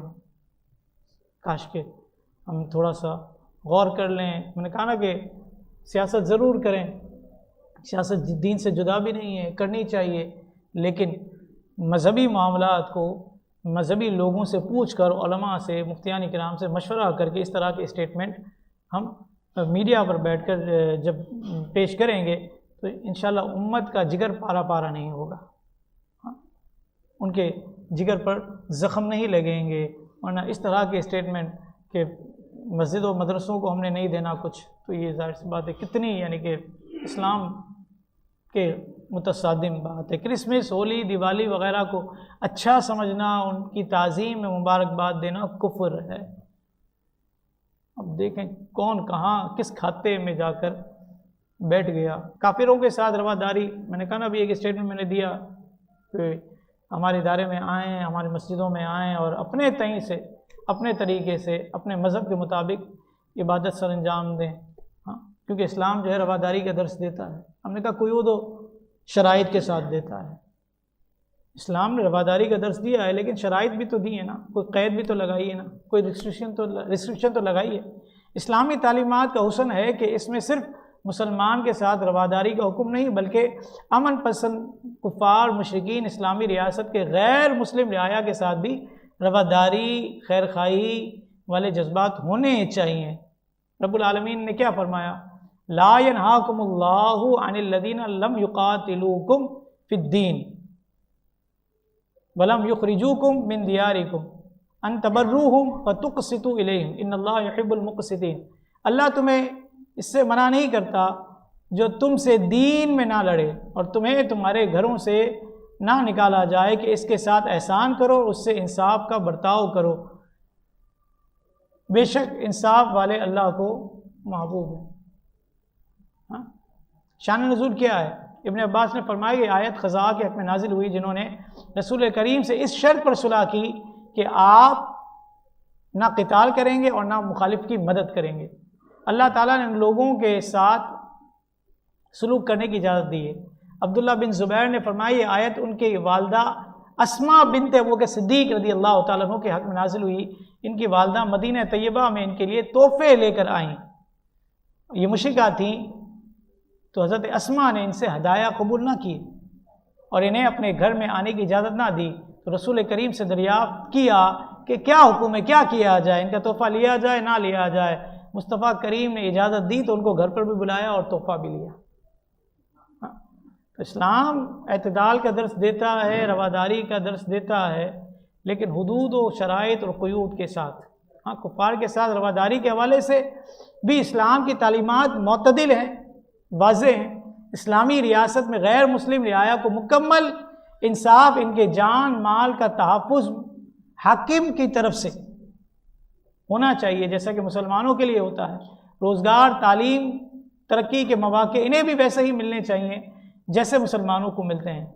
اپنے گھروں اور مذہبی مقامات کی حد تک انہیں بھی اپنے تہوار منانے کی اجازت ہونی چاہیے۔ کوئی بھی شخص ان تہواروں میں رکاوٹ نہیں ڈال سکتا، لیکن اس بات کی بھی ہرگز اجازت نہیں کہ مسلمان رواداری کو لے کر اسلام کی حد بندی کو بھول جائے، اسلام کی برتری کو فراموش کر کے سب مذاہب کو یکساں جاننے ماننے لگے۔ غیر مسلموں کی تائید، ان کی مذہبی مجالس میں شرکت اور ان کے شعائر کو اختیار کر کے اسے ملی یکجہتی اور جذبہ خیر سگالی کا نام دے لے۔ کسی بزرگ نے کہا ہے نا، کیا کہا؟ فرمایا بہتر ہے کہ روا حد روا میں رہے، یعنی رواداری کی حد ہونی چاہیے، روا حد روا میں رہے۔ کون کہتا ہے کہ نہ لو کام رواداری سے؟ منع تو نہیں کیا، لیکن کوئی ریسٹرکشن تو ہونی چاہیے نا، کوئی قانون تو ہونا چاہیے۔ دو قانون دے دیے اسلام نے ہمیں، ایک مدارات کی صورت میں اور دوسرا مداہنت کی صورت میں۔ مدارات کیا ہے کہ مدارات کے معنی ہے کہ دینی مصلحت کی خاطر کسی سے نرمی کرنا کہ وہ دین کی طرف آ جائے، ہاں، مصلحت سے کی وجہ سے کافروں کے ساتھ امن اور نرمی کے ساتھ پیش آنا یقیناً اچھی بات ہے، جیسا مصطفیٰ کریم کا فرمان ہے۔ کیا فرمایا حضور نے؟ فرمایا رأس العقل بعد الایمان باللہ مدارۃ الناس، ایمان کے بعد سب سے بڑی دانائی مدارات ہے، کہ آپ کسی کے ساتھ اس رویے سے پیش آئیں کہ آپ کے رویے کو دیکھ کر کوئی شخص اسلام قبول کرے، اسلام کی طرف آ جائے۔ ہاں، پھر کیا فرمایا مصطفیٰ کریم نے؟ فرمایا مدارۃ الناس صداقۃ، لوگوں کے ساتھ نرمی سے پیش آنا یہ صدقہ ہے، یہ مدارت ہو گئی۔ اس کے اگینسٹ ہے مداہنت، اب یہاں یہ پائی جا رہی ہے، اب یہ پائی جا رہی ہے، کس طور پر؟ اس کے معنی کیا ہے؟ فرمایا دنیاوی مفاد کی خاطر دین کے معاملے میں رعایت دینا، مفاہمت سے کام لینا، ہاں، دین کے معاملے میں رعایت دے دینا، مفاہمت کر لینا۔ میں مسجد اور مدرسے کو چندہ نہیں دیتا،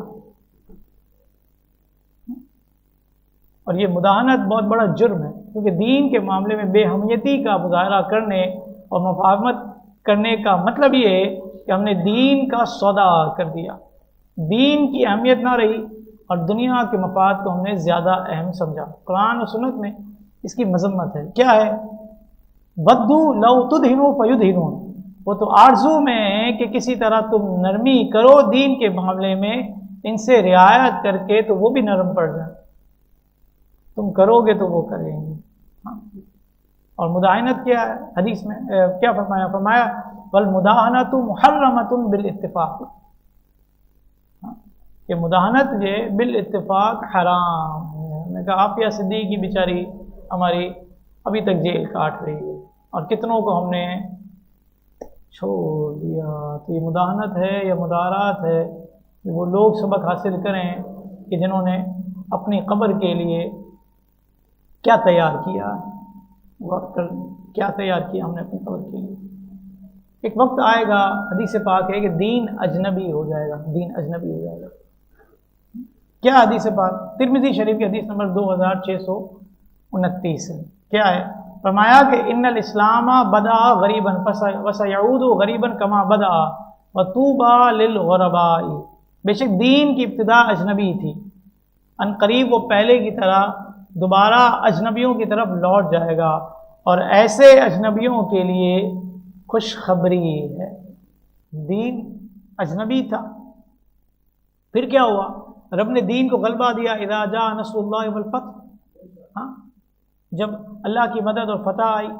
پھر کیا فرمایا حضور نے؟ وَسَيَعُودُ غَرِيبًا كَمَا بَدَأَ، ان قریب دوبارہ دین اجنبی ہو جائے گا، پھر سے اسلام اجنبی ہو جائے گا، لوگ دین سے دور ہو جائیں گے، ہاں، دین کی پرواہ نہیں ہوگی ان کو۔ اور یہ سلسلہ آہستہ آہستہ آپ دیکھیں شروع ہو گیا۔ ہم سب آبزرو کر لیں کہ لوگوں کی دینی اعتبار سے کتنی دلچسپی ہوتی ہے، دینی اعتبار سے کتنا یہ لوگ سپورٹیبل ہوتے ہیں، زبانی کلامی کتنا سپورٹیبل ہوتے ہیں، عملی طور پر کون ہمارے ساتھ کھڑا ہے، کتنا کھڑا ہے، بلکہ ہمارے کیا یہ جنرلی بات کر لی جائے تو دین کے اعتبار سے کون دین کے ساتھ کھڑا ہے، دین کی آڑ میں اپنے مقاصد کو پورا کیا جاتا ہے، تو یہ بات بھی سمجھ میں آتی ہے۔ علامہ اقبال کا یہ شعر سمجھ لینا تو بس یعود غریبا کما بدا سمجھ میں آ جائے گا۔ کیا وضع میں نصارہ تو تمدن میں یہود، ہاں، یہ مسلمان ہیں جنہیں دیکھ کر شرمائیں یہود۔ علامہ اقبال کا یہی شعر پکڑ لیں تو ہمیں پتہ چل جائے کہ مسلمانوں کا حال کیا ہے، کس طریقے سے روشن خیالی کا نام دے کر، جدید تعلیم کا نام دے کر، تہذیب کا نام دے کر کس طریقے سے ہماری قوم کو اور اس دین اسلام کے بنیادی عقائد و نظریات کو ان سے دور کر دیا گیا۔ پھر کیا فرمایا مصطفیٰ کریم نے؟ فرمایا طوبیٰ للغرباء، ایسے اجنبیوں کے لیے خوشخبری ہے۔ اگرچہ یہ دین پر چلنے والے تھوڑے ہیں لیکن خوشخبری انہیں کے لیے جو دل میں اپنے حسرت لیے ہوئے بیٹھے ہیں نا، تکلیف برداشت کر رہے ہیں، مشکل برداشت کر رہے ہیں، آزمائش سے گزر رہے ہیں، ہاں، کڑ رہے ہیں، جل رہے ہیں، کھپ رہے ہیں، مر رہے ہیں، کچھ بھی کر رہے ہیں، دین کا دامن نہیں چھوڑ رہے۔ فرمایا طوبیٰ للغرباء، ایسے اجنبیوں کے لیے خوشخبری ہے جو تھوڑا ہونے کے باوجود بھی اپنی ہمت نہیں ہار رہے اور اپنے آپ کو اس کام کے لیے لگائے ہوئے ہیں۔ دین اب سمجھ میں آ گیا کہ خیر خواہی رواداری کافروں کے ساتھ، اسلام دشمنوں کے ساتھ کس طور پر کرنی ہے۔ خیر خواہی کو عام کرنے کا تو حضور نے قرآن نے بھی درس دیا، فاعفوا واصفحوا، تو تم چھوڑ دو، درگزر کرو۔ اسمع یسمع لک، خدا کی مخلوق سے نرمی کرو، درگزر کرو، اللہ تم سے درگزر کرے گا۔ یہ بھی حدیث پاک مسند امام احمد بن حنبل کی حدیث پاک۔ خرید و فروخت ہو، لین دین ہو، دیگر معاملات ہوں، رواداری آسانی کو اپنانا چاہیے، مصطفیٰ کریم کی دعا کی برکت لینی چاہیے۔ کیا حضور نے فرمایا جو شخص بیچنے، خریدنے، تقاضا کرنے میں آسانی کرے اللہ تعالیٰ اس پر رحم فرمائے گا۔ یہ رحم رب کی طرف سے مل جائے گا۔ ہم نے دیانتداری بھی کھوئی ہے نا، دیانتداری کھو گئی نا۔ ہم نے کہا کیا کھویا کیا پایا، تو دیانتداری ہم نے کھو دی، اور اسے 365 دنوں میں نہیں کہ 365 دنوں مزید ستیہ ناش نکلا ہوگا، اس کا تو انکار نہیں کرتا، لیکن کافی عرصے سے ہم نے دیانتداری کھو دی، کیونکہ ہمارا بزنس مین کہتا ہے جب تک جھوٹ نہ بولوں اور 2 والی چیز کو جو ہے نا 10 بتا کر، قسم کھا کر اس کو بالکل یقین نہ دلا دوں کہ میری خرید ہی 7 روپے کی ہے، میں آپ کو 3 روپے میں کیسے دے سکتا ہوں، اس وقت تک ہماری بکری نہیں ہوتی، ہماری دینداری اٹھ جائے گی۔ حدیث پاک، جو شخص بیچنے، خریدنے اور تقاضا کرنے میں آسانی کرے اللہ اس پر رحم فرماتا ہے۔ دینداری ہم نے کھو دی۔ قرآن کیا کہتا ہے؟ والذین هم لاماناتہم وعہدہم راعون، وہ جو اپنی امانتوں اور عہد کی رعایت کرتے ہیں۔ بڑی پیاری حدیث پاک ہے بخاری شریف کی، شاید آپ لوگوں نے کبھی نہ سنی ہو، یا سنی ہو تو بھول گئے ہوں۔ 6497 کیا حدیث پاک ہے؟ فرمایا کہ ایک وقت ایسا آئے گا کہ لوگ آپس میں تجارت اور معاملات کریں گے، مگر کوئی بھی امانت ادا نہیں کرے گا۔ تعلقات رکھیں گے، معاملات کریں گے، تجارت کریں گے، لیکن امانت ادا نہیں کرے گا۔ دیانتدار لوگوں کی تعداد اتنی کم ہو جائے گی، غور سے سنیے گا، دیانتدار لوگوں کی تعداد اتنی کم ہو جائے گی کہ کہا جائے گا کہ فلاں قبیلے میں ایک شخص دیانتدار ہے۔ فلاں قبیلے میں چلے جاؤ گے، تمہیں دیانتداری چاہیے نا، یہاں تو سب 2 اور 2 6 کا کام چلے گا، یہاں جھوٹ بھی چلے گا، دھوکہ بھی چلے گا۔ ایک دفعہ آیا ایسا کاٹ دو، اس کو ذبح کر دو کہ بیچارہ گھر پہنچ بھی نہ سکے، وہ کر دو اس کا حال، ایسا کر دو اس کے ساتھ کہ بیچارہ صرف کپڑے ہی میں جائے، باقی جیبیں اس کی پوری خالی ہی کر دو۔ ہاسپٹل جائیں تو کیا ہوتا ہے، یہ ٹیسٹ وہ ٹیسٹ، یہ ٹیسٹ وہ ٹیسٹ، ایسا لگتا ہے کہ پتہ نہیں، اور میرے بارہا ہوا ہے۔ چھوٹے موٹے سے معاملے کے لیے جاؤ نا تو پوری جیبیں خالی ہو جاتی ہیں، 8-10 ہزار 20 ہزار سارے کے سارے جو بھی ہوں جیب میں سارے کے سارے خالی ہو جاتے ہیں۔ فرمایا کہ اگر دیانتداری دیکھنی ہے تو کہا جائے گا کہ فلاں قبیلے میں ایک دیانتدار شخص موجود ہے۔ یعنی لوگ دیانتداری اور ایمانداری کو چھوڑ کر چالاکی کے ایسے گرویدہ ہو جائیں گے کہ بجائے تقوی، امانت، علم، فضل کے انہی چیزوں کا تذکرہ کیا جائے گا۔ کسی شخص کے بارے میں کہا جائے گا کہ وہ کتنا عقل مند، کتنا حسین، کتنا بہادر ہے، حالانکہ اس کے دل میں رائی کے دانے کے برابر بھی ایمان نہیں ہوگا۔ ایمان رائی کے دانے کے برابر بھی نہیں ہوگا، لیکن اس کی تعریف اس طور پر کی جاتی ہے۔ حضرت فضالہ بن عبید فرماتے ہیں مصطفیٰ کریم نے حجۃ الوداع کے موقع پر کیا ترغیب دلائی؟ فرمایا میں تمہیں بتاؤں کہ مومن کون ہے، مومن کی نشانی کیا ہے؟ فرمایا مومن وہ ہے جسے لوگ اپنی جانوں اور مالوں کے بارے میں امین سمجھیں، لوگ اس کی دیانتداری پر بھروسہ کر کے کریں کہ کچھ بھی ہو جائے یہ شخص جھوٹ نہیں بولے گا، غلط بیانی نہیں کرے گا۔ ایسے لوگ پناہ بستی میں ایک، یہ ریشو ہے اس معاشرے کا، یہ ریشو ہے ہمارے اس معاشرے کا کہ اس طور پر دیانتداری ختم ہوتی جا رہی ہے، میانہ روی بھی ختم ہو رہی ہے۔ اعتدال پسند، یا تو حد سے بڑھ جائیں گے، خرچ کرنے پر آئیں گے تو فضولیات میں خرچ کر دیں گے، اور رکنے پر آئیں گے تو کنجوسی میں پڑ جائیں گے، بخل میں پڑ جائیں گے۔ حدیث پاک، یہ حدیث پاک شاید نہ سنی ہو، یا سنی ہو تو تازہ نہ ہو، تازہ کر لیجئے، یہ میرے آپ کے ہم سب کے لیے کسوٹی ہے۔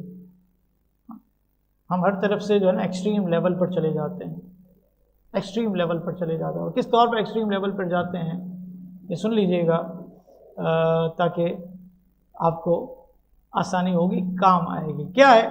بخاری شریف، ترمذی شریف کی حدیث نمبر 2004 میں حدیث ہے کہ فرمایا کہ اپنے محبوب سے تھوڑی محبت کرو، ہو سکتا ہے کسی دن تمہیں اس سے نفرت ہو جائے، کسی دن تمہیں اس سے نفرت ہو جائے، اور اپنے محبوب سے تھوڑی نفرت کرو، کیونکہ ممکن ہے کہ وہ کسی دن تمہارا محبوب بن جائے۔ افراط و تفریط سے بچایا نا ہمیں، میانہ روی کا درس دیا۔ وہاں پر مہر لگوا رہے ہیں نا کہ اتنے سارے گواہ ہو جاؤ، تم مسجد میں بیٹھے تھے لیکن تمہارے کان پھر بھی گانوں سے بچ نہ سکے، یہ آخری دور آ گیا۔ مسجد میں بیٹھے ہوئے بھی ان گانوں کی آوازیں ہمارے کانوں میں پڑ رہی ہیں اور ہم بچنے میں کامیاب نہیں ہو رہے، دروازے کھڑکیاں سب کچھ بند کرنے کے باوجود۔ شرم کرنی چاہیے، ڈوب مرنا چاہیے ایسے لوگوں کو، اور پانی نہیں ملے تو گٹر میں ڈوب مرنا چاہیے ایسے لوگوں کو، کہ جو اللہ کے گھر کو بھی اس طور پر جو ہے وہ اس کے تقدس کو پامال کر رہے ہیں۔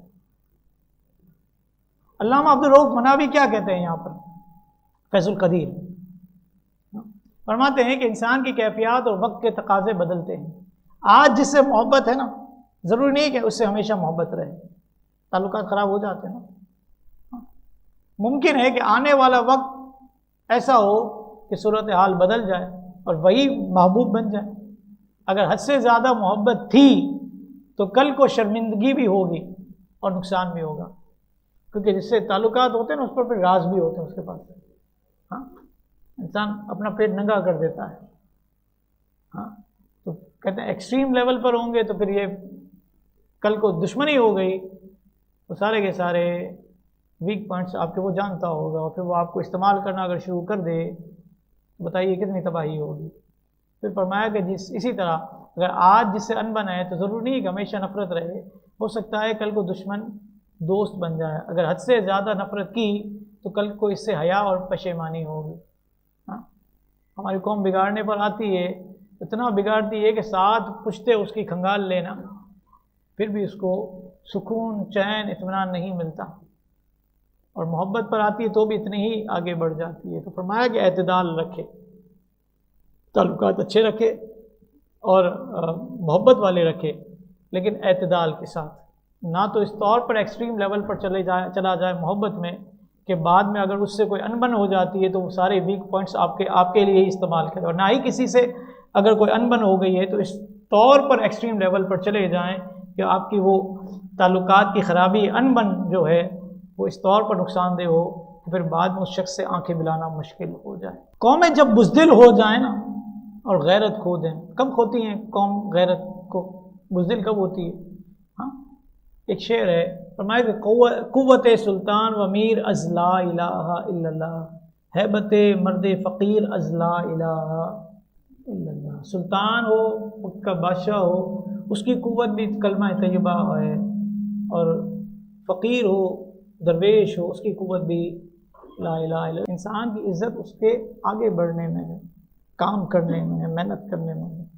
ہاں، اور جتنا بھی کائنات میں کوئی بڑا بزدل ہو تقدیر سے نہیں بچ سکتا۔ ہاں، غزوے میں نہ جائے گھر پہ موت آ جائے، ہاں، غزوے میں نہ جائے گھر پہ موت آ جائے۔ رب العالمین کی مشیت کیا ہے کس کو پتہ؟ حضور کی اس تلوار پر جس پہ یہ شعر لکھا ہوا تھا، حضور نے فرمایا کون اس کا حق ادا کرے گا؟ علی المرتضیٰ اٹھے، حضور مجھے دیجیے، میں حق ادا کروں گا۔ بیٹھ جاؤ۔ عمر فاروق اٹھے، فرمایا حضور مجھے، بیٹھ جاؤ۔ حضرت زبیر اٹھے، فرمایا حضور یہ تلوار مجھے۔ اچھا پھر کیا فرمایا؟ حضور نے فرمایا کہ پھر ابو دجانہ اٹھے، فرمایا حضور میں اس تلوار کا حق ادا کروں گا۔ حضور علیہ الصلوۃ والسلام نے دیکھا کہ یہ شخص اٹھا ہے، صفوں کے مابین تکبر سے چل رہا ہے، پھر فرمایا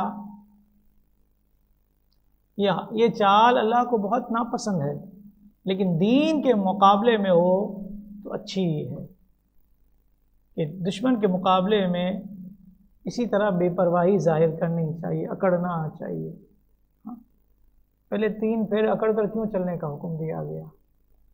تاکہ ان لوگوں کا جو کانسیپٹ تھا نا کہ گئے مدینے میں تو بیمار ہو گئے ہوں گے کیونکہ وہاں کی آب و ہوا درست نہیں۔ ہم نے کہا کہ یثرب کی آب و ہوا یقیناً درست نہیں تھی، لیکن جب سے وہ مدینہ بنا اس کی آب و ہوا ایسی ہے کہ جو سب کو درست کر دے۔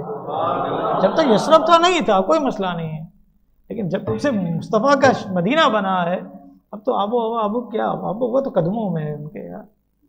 آب و ہوا تو پوچھ کر چلے گی کہ میں کس طرح چلوں. ہاں وہ تو پوچھ کر چلے گی نا. فرمایا کہ پہلے 3 پھر اکڑ کر چلنا تاکہ ان کو پتہ چل جائے کہ ہم بیمار نہیں ہیں، ہم تو پہلے سے زیادہ تندرست ہو کے آئے ہیں. ذرا غور کر لینا، ہمارے مقابلے پہ آنے سے پہلے سوچ لینا، ہم چھوڑیں گے نہیں. یہ درس تو دیا نا، چھوڑیں گے نہیں اس طور پر. کیا فرمایا اقبال نے؟ فرمایا کہ اگرچہ ضربی ہے جہاں میں قاضی الحاجات، جو فقر سے میسر توانگری سے نہیں. سب کچھ ہے، سب کچھ اور ہے جس کو تو خود سمجھتا ہے. زوال بندہ ہے مومن کا بے زری سے نہیں. مال کی کمی سے زوال نہیں ہے، مال کی کمی سے زوال نہیں ہے، ہمت کی کمی سے زوال آ گیا. جرت ختم ہو گئی، ہمت ختم ہو گئی. مادی چیزیں ہمارے لیے ہماری پرائرٹی میں شامل ہو گئیں. اور اس طور پر ہم نے فرمایا کہ انس بن مالک رضی اللہ تعالیٰ عنہ کہتے ہیں کہ ہم نے انس بن نضر رضی اللہ تعالیٰ عنہ کو احد میں دیکھا. کتنے ضربیں لگی تھیں؟ اور میں 70 ضربیں لگی ان کو. 70 ایک جسم پر 70 ضربیں لگی. بچا کیا اس نے؟ ہاں سیرت ابن ہشام کو پڑھیے، لکھا کہ ان کے جسم کو ایسا کر دیا جیسے قیمہ بن گیا ہو. بالکل بالکل. ہاں زوال بندہ ہے مومن کا بے زری سے نہیں. جرت ہمت ختم ہو جائے یہ بات کچھ اور ہے، لیکن اسلام کی راہ پر جو آ جائے. فرمایا ان کے جسم کی یہ حالت تھی، انہیں کوئی پہچان نہیں سکتا تھا. ان کی ہمشیرہ آئیں، ان کے انگلی کے ناخن سے ان کی شناخت کی گئی کہ انس بن نضر ہیں. کتنی قربانی دی. غور کرے ہر شخص گردنیں جھکا کر. ہاں کتنی قربانی دی. کچھ کریں، کچھ کریں. وہ اعلیٰ حضرت کا شعر ہے نا کہ واسطہ پیارے کا ایسا ہو کہ جو سنی مرے. جو بھی سنی اس دنیا سے جائے، جب مرے تو کیا ہو؟ یوں نہ فرمائیں تیرے شاہد کہ وہ فاجر گیا. یہ نہ کہیں کہ یہ چلا گیا، جان چھٹی یار. عرش پر دھومیں مچیں وہ مومنو صالح ملا. ہاں عرش پہ دھومیں مچیں. کون دھومیں مچائے گا عرش پر؟ فرشتے. فرش سے ماتم اٹھے وہ طیب و طاہر گیا. کاش کہ کوئی مرد قلندر پیدا ہو جو اپنی ہمت اور جرت کو جو ہے نا مضبوط کرے اور اتر جائے میدان میں، کود جائے. قرآن کیا کہتا ہے؟ فرمایا کہ کیا اور کیا ہم نے تمہیں وہ عمر نہ دی تھی جس میں سمجھ لیتا جسے سمجھنا ہوتا، اور ڈر سنانے والا تمہارے پاس تشریف لایا آتا. تو اب چکھو ظالموں کا کوئی مددگار نہیں. تو وقت تو دیا گیا تھا لیکن سمجھا نہیں. ہم نے کہا جس سرزمین سے اسلام کی کرنیں شرق سے غرب، شمال سے جنوب تک پھیلی، پورے روئے زمین میں پھیلی، ہماری بدنصیبی ہے کہ وہاں پر بھی اب کانسرٹس ہونے لگیں، وہاں پر بھی فلمیں بننے لگیں، اور وہاں پر بھی سلمان خان کے ہاتھ کو جو ہے وہ لٹکا دیا گیا. ہمارے منہ پر، ہماری غیرت پر جو ہے تماچا ہے کہ ہم نے اس سرزمین کو کہ پتہ نہیں کہ مصطفیٰ کریم کے قدم کہاں لگے ہوں گے، کہاں صحابہ اکرام کے قدم لگے ہوں گے، کہاں کس صحابی کا خون بہا ہوگا. اس سرزمین کے تقدس کو بھی آج ہم نے پامال کر دیا. یہ 365 دن زندگی کے کئی ہم نے گزار لیے، اور ہم نے اس طور پر ایمان اور اسلام کے بنیادی اصولوں پر خنجر چلائے. اور یہ وہ لوگ کر رہے ہیں کہ جہاں سے اسلام پھوٹا، جہاں سے اسلام پھوٹا ہے، جہاں پر مصطفیٰ کریم نے آہوں اور سسکیوں کے ساتھ رو رو کر دین اسلام کا پرچار کیا ہے. آج وہ لوگ دین اسلام کے بنیادی اصولوں کو سنبھال نہیں پائے. کتنا بڑا ہماری غیرت پر تماچا ہے. میں نے کہا مال ہی آ جانا یہ سب کچھ نہیں ہے، غیرت ہو یہ سب سے بڑی چیز ہے. غیرت ہونی چاہیے. میں نے کہا ہزاروں کی تعداد میں انہوں نے شرکت کی، فلاں کے کانسرٹ میں اتنے لوگ تھے، فلاں کے کانسرٹ میں اتنے لوگ تھے. ہم نے کہا کس کام کے یہ اتنے لوگ کہ جب دین دشمنی کے لیے اتر آئے، جب دین کے بنیادی اصولوں کو فراموش کرنے کے لیے آ گئے، اور جب دین کو انہوں نے نقصان پہنچا دیا، تو اتنے سارے لوگ کس کام کے. امام مالک رحمۃ اللہ تعالی علیہ حرم میں قضاء حاجت نہیں فرماتے تھے. حرم میں حدود حرم 9 میل تک ہے. حدود حرم میں قضاء حاجت نہیں فرماتے تھے، باہر تشریف لے جاتے تھے حدود حرم سے. میں نے کہا وہ ائمہ کہ جن کے کندھوں پر اسلام کی بنیاد ہے، وہ تو قضاء حاجت کے لیے بھی حرم کی حدود سے باہر نکلے، حالانکہ جائز تھا. اور ان لوگوں نے حدود حرم کو، حرم کی سرزمین کو کہاں کہاں کس کس طریقے سے پامال کر دیا. حدیث پڑھنے سے پہلے اجلے کپڑے عطر لگانے کا خاص اہتمام فرماتے. ہمارے محدثین اجلہ علماء اسلام کا طریقہ رہا، لیکن آج افسوس کے ساتھ کہنا پڑتا ہے یہ سارے کے سارے طریقے ختم ہوتے چلے جا رہے ہیں. نبی پاک صلی اللہ علیہ وسلم کی سنتوں کا جس طریقے سے خون کیا جا رہا ہے، ہم نے کہا کہ یہ زندگی ایک زگ زیگ کی طرح ہے، ایک جیسی نہیں. اس میں خوشی، غم، سکھ، دکھ ایک ہی وقت میں انسان کو خوشی بھی مل رہی ہوتی ہے، کہیں نہ کہیں کوئی نہ کوئی دکھ بھی اس کے ساتھ چپکا ہوا ہوتا ہے. کرنا کیا ہے؟ کرنا یہ ہے کہ علماء کے ساتھ اپنے آپ کو مربوط رکھیں، علم دین کے ساتھ اپنے آپ کو مربوط رکھیں، دینی اداروں کے ساتھ، فضا نظا کے ساتھ جڑ جائیں، ہمارے سوشل میڈیا ٹیم کے ساتھ جڑ جائیں، ہمارے لیکچر کے ساتھ جڑ جائیں. یہاں آئیں، سیکھیں، علم دین حاصل کریں تاکہ آپ کی اصلاح ہو. نماز پڑھنے والا نماز نہیں جانتا، داڑیاں سفید ہو گئیں لیکن نماز پڑھنا نہیں آتی. بتائیں نا کیا جواب دیں گے رب کو؟ سجدے میں جاتے تو 5 انگلیاں کھڑی ہوتی ہیں، دونوں ہاتھوں سے شلوار پینٹ وہ سب صحیح ہو رہا ہوتا ہے، سب کچھ چل رہا ہوتا ہے، نماز چل رہی ہے. بتائیں نا نماز پتہ نہیں دن میں 5 دفعہ پڑھتے ہیں، اگر پڑھتے ہیں تو 5 نمازیں پڑھنے کے بعد ان 5 نمازوں کو بھی فاسد کر دیتے ہیں، تو بچا کیا ہمارے پاس؟ غور کریں، سیکھیں، آئیں. جس طرح دنیا کے لیے اتنے کام کرتے ہیں، وقت دیتے ہیں، دین کے لیے بھی دیں تاکہ اللہ رب العالمین میرا آپ کا ہم سب کا حامی و ناصر ہو. جیسا کہ آپ سب کو معلوم ہے کہ درس قرآن کے اختتام میں مفتی صاحب سے کچھ سوالات کیے جاتے ہیں. آپ حضرات کے ذہنوں میں بھی اگر سوالات ہوں تو سوشل میڈیا کے ذریعے آپ وہ سوالات ہمیں شیئر کر سکتے ہیں. حضرت یہ فرمائیے کہ رزق کا ذمہ اللہ عز و جل کے فضل و کرم پر ہے، لیکن ہم سنتے ہیں کہ فلاں بھوک سے مر گیا، ایسا کیوں؟ قرآن مجید فرقان حمید میں اللہ نے فرمایا وما من دابۃ فی الارض الا علی اللہ رزقها. زمین پر چلنے والا کوئی ایسا نہیں کہ جس کا رزق اللہ تعالیٰ نے اپنے ذمہ کرم پر نہ لیا ہو.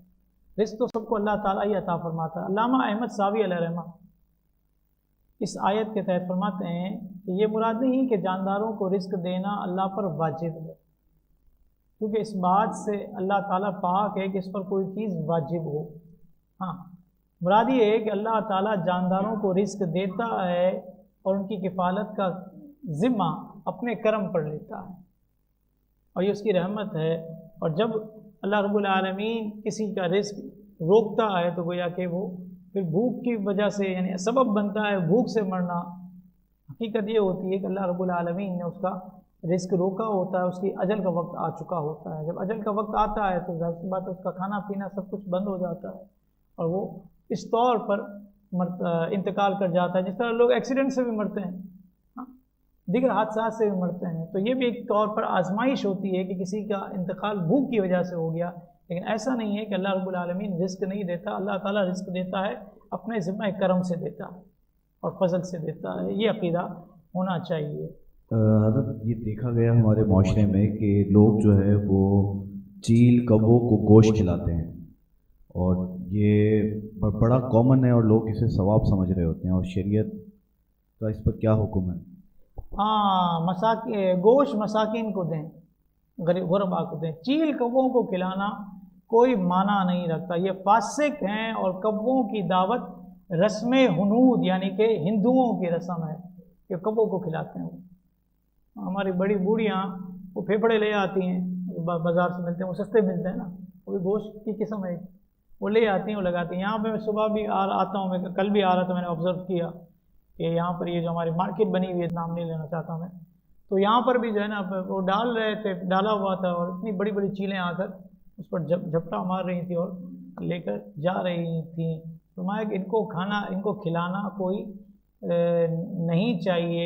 شریعت میں وہ جانور فاسق ہیں جو بغیر اپنے نفع کے بالقصد ایذا پہنچائیں. ان کے فاسق ہونے کی وجہ یہ ہے کہ یہ ایذا پہنچاتے ہیں اور بغیر مقصد کے ایذا پہنچاتے ہیں. کس طرح؟ اب یہ وہ جانور ہیں چیل، کوا، بندر، چوہا، ان کو حدود حرم میں بھی مارنا جائز ہے. چیل کوے کیا کرتے ہیں؟ زیور اٹھا کر چلے جاتے ہیں. بندر کیا کرتے ہیں؟ بندر کپڑے پھاڑ دیتا ہے. چوہے کیا کرتے ہیں؟ کتابیں کتر جاتے ہیں. یہ کہتے ہیں کہ یہ کتابیں کترتے ہیں جس میں ان کا کوئی نفع نہیں، یہ براہ شرارت ایذا دیتے ہیں. یہ چیل ہو گئی، کوا ہو گیا، بندر ہو گیا، چوہا ہو گیا، یہ کیا کرتے ہیں؟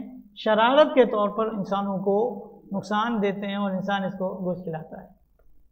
شریعت اس کو منع کرتی ہے، بخلاف بلی کے کہ اگرچہ وہ مرغی کو پکڑتی بھی ہے، کبوتر کو بھی توڑتی ہے، مگر ایذا پہنچانے کے لیے شرارت کے طور پر نہیں بلکہ اپنے کھانے کے لیے کرتی ہے. تو یہ بلی کا یہ رویہ درست ہے. یہ میں نے بیان کیا، یہ پورے کا پورا ہے یہ جو چلا چیل کبوں کا. فتاوی رضویہ شریف میں، فتح الباری امام ابن حجر اسقلانی بخاری کی شرح، بحر الرائق کنز الدقائق کی شرح اور ملفوظات اعلیٰ حضرت، ان 4 کتابوں سے یہ نچوڑ نکال کر میں نے پیش کر دیا تاکہ پتہ چلے کہ اب کبوں کو، چیلوں کو نہیں ڈالنا پڑے. کسی کو دینا ہے تو کوئی غریب کو دے دیں، کوئی مسئلہ نہیں، اس کو کھلائیں، ثواب ملے گا. ان چیل کبوں کو کھلانا یہ درست نہیں ہے اتنے علماء کے نزدیک. مزید اسلامک اور معلوماتی ویڈیوز دیکھنے کے لیے لائک، شیئر اینڈ سبسکرائب کے بٹن کو پریس کرنا ہرگز نہ بھولیں.